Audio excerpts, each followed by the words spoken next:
Bonjour à tous, nous allons voir dans cette vidéo comment se démarquer efficacement en évoquant les notions essentielles à absolument maîtriser.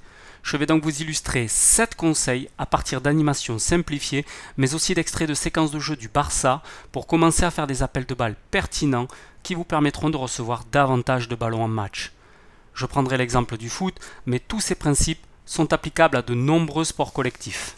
Alors, premier conseil, il faut avoir une attitude réactive. Proscrivez la position statique, jambes tendues avec les bras le long du corps.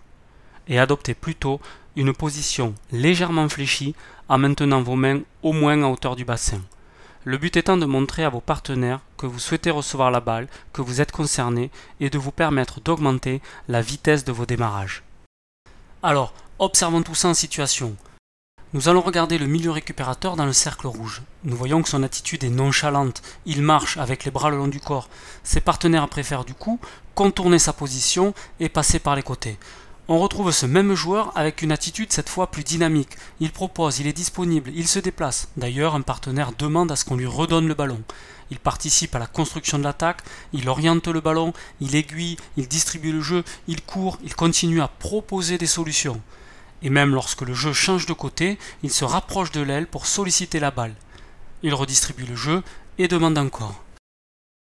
Deuxième conseil, se désaligner avec le défenseur.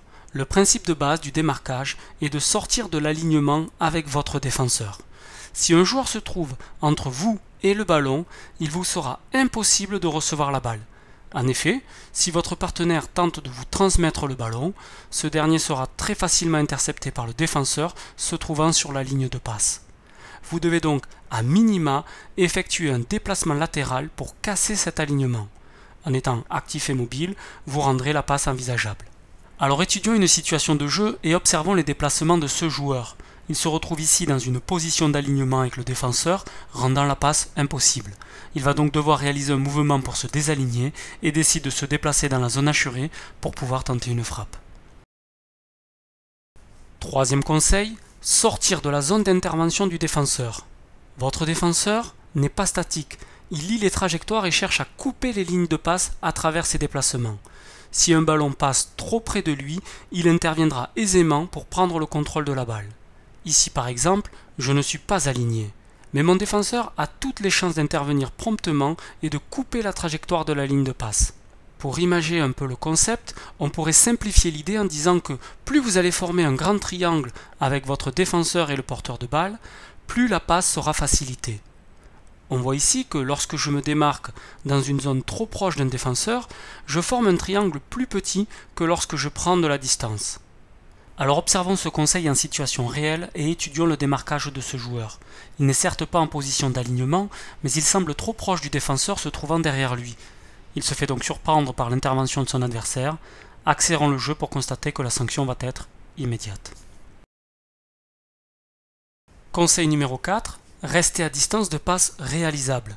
En effet, si vous réalisez un appel très long et qu'au final vous vous trouvez trop loin de votre passeur, vous vous exposez à 3 risques. Premier risque, que le passeur ne possède pas la force nécessaire pour envoyer la balle jusqu'à vous. Risque 2, que votre partenaire doive forcer son geste, ce qui entraînerait une perte de précision. Le ballon pourrait ainsi sortir du terrain ou être intercepté par les adversaires. Et risque 3, que le passeur ne puisse tout simplement pas vous voir car il n'est pas capable de décentrer son attention du ballon et de lever la tête. Vous devez donc connaître les possibilités d'action de vos partenaires, juger de leur capacité technique et de prise d'information. Alors étudions encore tout ça en situation. Le joueur tente ici d'adresser un long ballon à son milieu côté opposé, mais la trajectoire est facilement interprétée par le défenseur. Ici, le joueur tente une longue passe, mais son geste manque de précision et la balle part en touche. Conseil numéro 5. Privilégiez les appels vers l'avant. Le but du jeu dans un sport d'équipe est de remonter le ballon pour se rapprocher de la cible adverse. Il faut donc entrer dans un projet collectif de progression vers l'avant. Essayez donc, dans la mesure du possible, de favoriser les démarquages qui proposent une solution plus proche du but que la position de votre porteur de balle. On dira qu'un joueur cherche un appui lorsqu'il veut faire une passe à un joueur situé un peu plus haut que lui sur le terrain. Proposer un appui n'est bien sûr pas toujours possible car l'équipe adverse cherche à limiter la progression vers son but. Dans cet exemple-là, La solution pour venir en aide à son partenaire sera alors de proposer ce qu'on appelle un soutien, c'est-à-dire de se placer plus bas sur le terrain que le porteur de balle qui n'a plus de possibilité d'avancer. Aux échecs, il ne faut pas avoir peur de reculer une de ses pièces qui est attaquée plutôt que de la perdre. Eh bien, en sport collectif, il vaut mieux reculer un peu que de perdre la possession du ballon. Alors étudions une nouvelle situation de jeu. Ce joueur souhaite réaliser une passe vers l'avant, mais constatons qu'aucun démarquage de ses partenaires ne propose cette solution. 7 défenseurs sont présents, rendant toute passe très risquée. La seule possibilité reste donc de repasser par l'arrière en cherchant un joueur en soutien.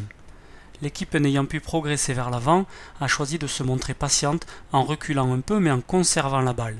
Elle a multiplié les démarquages pour ne pas perdre le ballon et la qualité de ses déplacements et de ses appels lui permettront rapidement de repartir de l'avant et de tirer profit de sa grande mobilité. Conseil numéro 6. Se démarquer en changeant de rythme et de direction. Pour surprendre un défenseur, il faut créer de l'incertitude pour devenir imprévisible. Si vous êtes statique ou si vous marchez, il lui sera facile de vous suivre. De même, si vous êtes toujours au même rythme, même si c'est à une vitesse élevée, il pourra aisément estimer votre trajectoire de déplacement et votre point d'arrivée. En étant tout le temps à fond, finalement, on surprend moins de monde qu'on ne le pense. Pour surprendre un défenseur, il faut réaliser une rupture dans sa direction et dans son allure de course. Plus la cassure est brute et soudaine, plus l'effet sera grand. Les appels en zigzag sont par exemple très dévastateurs. Alors analysons le déplacement des joueurs en match. Nous allons constater le changement de rythme et de direction de l'attaquant qui va marcher jusqu'à l'entrée de la surface et qui va accélérer soudainement. Cette rupture va lui permettre de passer devant son défenseur et de marquer. Sur ces images, nous allons porter notre attention sur cet attaquant qui va feinter un décrochage pour accélérer dans la profondeur. Cette technique va lui permettre de prendre 3 mètres d'avance sur son défenseur qui vont se révéler être décisifs. 7e conseil, surtout pour ceux qui se laisseraient trop griser par le côté offensif. Il faut penser à se replacer après un démarquage lointain. Il faut en effet ne pas oublier de revenir dans son secteur de jeu si nos démarquages nous ont amenés trop loin de notre zone. En effet, pour ne pas déséquilibrer le bloc de son équipe et être prêt à défendre dès la perte du ballon, chaque joueur se doit de se replacer régulièrement. Alors observons le positionnement collectif de l'équipe. Nous distinguons une ligne de 4 milieux et une ligne de 2 attaquants. Nous allons particulièrement surveiller ces 2 joueurs qui vont réaliser 2 appels différents. Ils sont au départ situés l'un derrière l'autre. La défense étant bien positionnée pour couper toutes les lignes de passe, ils ne pourront pas recevoir le ballon. Constatons qu'ils entreprennent immédiatement de se replacer pour reformer le bloc collectif et retrouver les positions initiales. Nous observons effectivement la reformation de nos lignes et nous retrouvons les 2 joueurs l'un derrière l'autre. Voilà, cette vidéo est à présent terminée. J'espère qu'elle vous aura aidé et je vous dis à très bientôt.